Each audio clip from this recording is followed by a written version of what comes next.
Well, there you go. South African audiences treated to the world premiere of this magnificent large-scale ballet when a new production entitled A Spartacus of Africa opens at the Joburg Theatre this evening. It's the brainchild of South Africa's acclaimed choreographer, Veronica Paeper, who has cast the lead roles with 3 international dancers, Michaela Griffin and Andile Ndlovu. Also part of the production is American professional ballet dancer, Mack. In studio with me, though, are 2 cast members, 2 wonderful ballerinas, Swales and Kristen Wilson. It's so good to have both of you, and welcome to Morning Live. Thank you for having us. I was saying that this had to be a very cruel request of us this morning, for you to come in on one of the coldest days of the year and have to perform like this. Oh, it's a tough one. It's a shock to the system, I imagine. Yeah. Is it really? Or your body's so conditioned to this, it's what it does? You know, you need a bit of preparation time to warm the body up, but Yeah. after you've been dancing for a couple of years, you get used to it. Yeah. You do. You get used to this kind of thing. I can't understand it, because I mean this is a lifetime of training. I mean, you obviously have been doing this in school. We usually start when we're about 8 or 9, and yeah, it takes at least 10 years to get to like a professional level. It's a full-time commitment. We train from 9:30 in the morning to 5, 6 at night, 6 days Much harder a week. than it looks, definitely. Absolutely. And the strength that comes with it. You know, that's the goal, to make it look like it's easy and effortless. Yeah. That's the. I suppose that's what we do. That's when you know you're good. Is when we sit and think, well, this looks so I hard. can do that. No, It's so easy. Yeah, right. Yeah. Right. Well, listen, guys, congratulations on being part of this production. Tell us a little bit more about it. I mean, it just already from the title, it starts bringing about a whole bunch of questions. You know, A Spartacus of Africa. A Spartacus of Africa. It's a full-length production with a full orchestra as well, which is fantastic to work with live music. It's an international collaboration. We've got a cast of probably over 100 dancers. Yeah, wow. And to be a part of this, were there a whole bunch of rehearsals and things that you have to obviously come to get a part of this? Yeah, we started prepping in Cape Town in the middle of March, and we had 40 professional dancers as well as about 40 student dancers. We have a live orchestra at the moment. Our conductor's from London, so full orchestra, beautiful sets, costumes. Like, it's a very African aesthetic, the production, but based on Spartacus, the story, which is the Roman story of slavery, and it's definitely nothing that you've seen before. Yeah. Something for everyone. So it's adapted to Africa. An African context. Into this African context. Now, I was reading about the some of the international dancers that are being a part of this, Michaela, Andile, also Mack. What's it like working with them?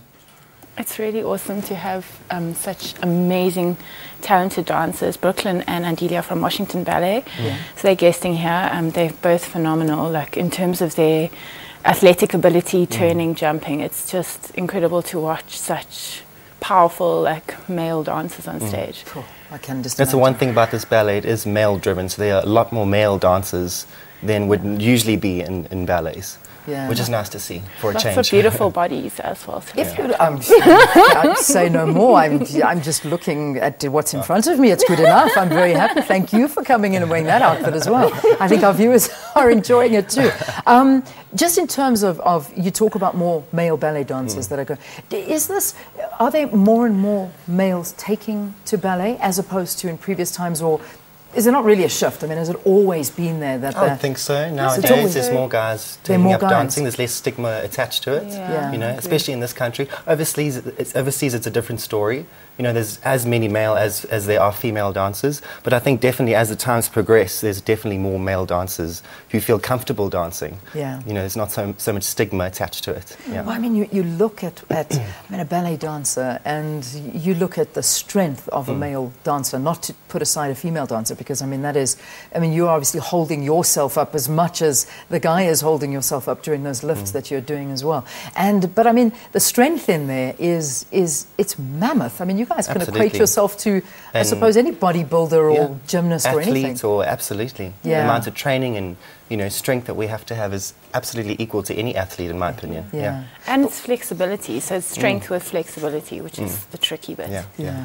I can imagine. What about the choreographer, Veronica? I mean, this must be also a wonderful experience to work with her. Absolutely fantastic to be able to work with Veronica, yes. Is it your first time? It is my personally first time working with her, yes. And your experience so far? she's kind of like a legend in ballet circles. She's been choreographing for almost hundreds Many of years. We won't say hundreds, but yes, I know what you're saying. She's really like a visionary. She knows exactly what she wants, and she's very, very musical. So it's it's a privilege to work with her. Absolutely. Yeah, I can just imagine. I also want to speak at the same time about being a ballerina, because I'm sure there's so many young individuals watching this, and they would love to know what it takes to do what you're doing, and to actually be recognized and to be a part of these productions, because you know, some people think it's just a hobby that you do on the sideline and you can never actually make a career out of it. But I mean, for you, how's it been? Is it an advisable career choice for you, for anybody out there that dreams of doing something like this? And be honest, because I mean, it is hard work. It's tough, definitely, it's tough. And you have to go in knowing that. It takes huge commitments, dedication and hard work, absolutely. But if it's your passion, absolutely, go for it and follow it. And for yourself? Yeah, I think it's definitely a calling. I mean, you start out with loads of young girls, and over the years, they just sort of drop away. So if you can, like, you really have to really want it, otherwise, you know, rather go to university because there's a lot of challenges. Go be a doctor, Exactly, be a doctor to treat all your injuries of being a ballerina. All right, before I let you go, details. So the premiere is tonight, the Joburg Theatre. How long is it running for? Where can we get tickets? I imagine CompuTicket or directly the from show the runs for 2 weeks in the Joburg Theatre as well, and then we also open up in Cape Town as well at the end of June. 27th of June, I think. So there's Thursday, Friday, Saturday and Sunday, and also matinee on Saturday and Sunday at 2:30, and the evening show is 7:30. Wonderful. All right, guys, thank you so much. Thank you so much. Have a fantastic run with it. I hope it's a great success. Casey Swales and Kristen Wilson, all part of this production that starts this evening, A Spartacus of Africa, and there's some wonderful international performers as well, a part of this. But I just think it's so great to see our local talent coming up and doing such unbelievable work on the stage. All right, let's leave you with some of these visuals again of them dancing for us earlier on the program. We say goodbye to you, and we're back with you again bright and early tomorrow morning. Shap, shap, everyone. Bye-bye.